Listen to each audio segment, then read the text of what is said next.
I said you have to think on your feet, like if you're going to be. Yeah, I mean, you have to know this tune. Mm-hmm. I mean, know it. Yeah.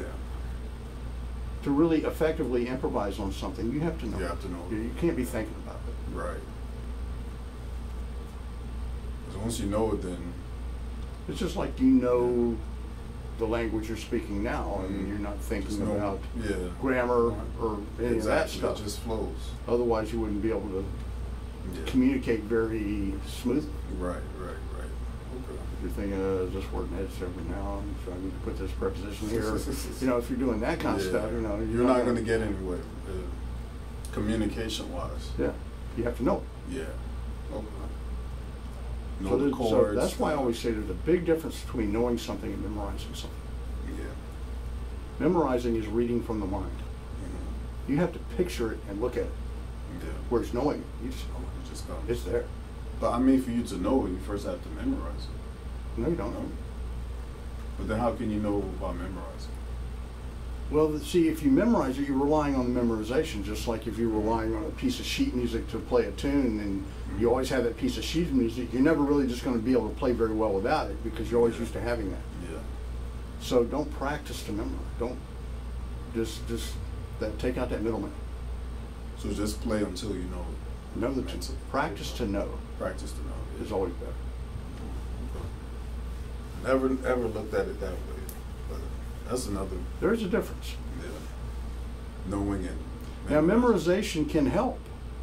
You know, I mean, it's a tool, but it's very important to keep that tool in perspective and not let it become a crutch that you always have to have it. You only need it when you need it to fix fix or help in a situation.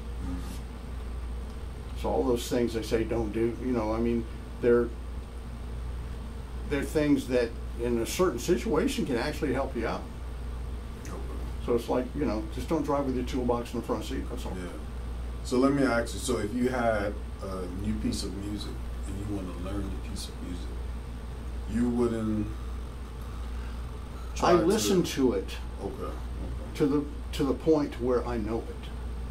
I could probably sing you the bass line, top to bottom. Right, okay. I can just play it in my head. But to get to that point, you just played it over and over. I listen to it until I know it. Listen to it. So if you really want to know a song, that's the way to do it, is you listen to it to where you know it in your mind. Okay. You could sing them, you could sing the bass part if that's what you're really focusing on, you know, listening to it all the time. Yeah. Or, you know, whatever it might be in the tune, that you know the song, you know, before you even pick up the instrument. Just listen. Just like what we were doing before. Yeah. Yeah. So I'm trying to develop curriculum to practice in the way that you're going to play. Okay. Rather than do all these things to get ready to practice the way you're going to play. Right. You know, use practicing the way you play. I mean, using all that stuff. That's why songs are better to work on first rather than scales and harmony. Yeah. Okay.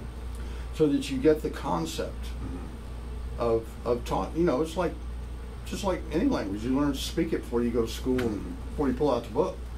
And then so you're saying the scales and the harmony would just be like seasoning. That's English class. That's going to grammar. You know, that's grammar of the language. Yeah. Or a teacher of mine used to like to say, it's an attempt, and he used to always say, and I emphasize the word attempt to explain what we're hearing. Okay. It's an attempt. And the only reason we need to explain it is to communicate with other musicians. Otherwise, we can call it anything we want. It wouldn't matter. You know. But to be on the same page, you just get to communicate with other people. Yeah. You have to have a common term for this is that. You know, this is a name for that. Definitely, yeah. Okay.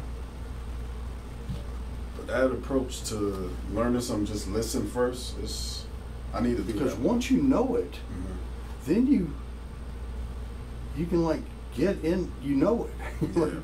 It's different than just memorizing. Memorizing how to play it is very different than just knowing the song. Yeah. Okay. So that's why I say practice. Really never practice to memorize unless you have to. For memorization is a quick fix. Let's say you got to play a tune tomorrow and you're not going to be able to have any music. Well, then you just play it over and over again until You memorize it, you know. But if you have the time. But you're always relating it some. You're still reading from the mind. You know, you're still Yeah. picturing, okay, this is next, this is next, this is next. So you're saying memorization is reading from the mind? Yeah. In other words, you have to picture it and look at it and then do it. Yeah, yeah. It's like looking at a chart. Yeah, You know, yeah. that's Instead what of just doing that's what memorization is reading. It's like looking at that, but in your mind. It's crazy. Never ever thought of it that way. Versus knowing it. So to know it, just have to listen first. It's just in there. Yeah, you don't, and it doesn't really matter what it is, or you know how to play it or any of that. Yeah. Okay. See, knowing your piece of music is not knowing how to play it. It's just is knowing it here first. Yeah. Then playing is just that's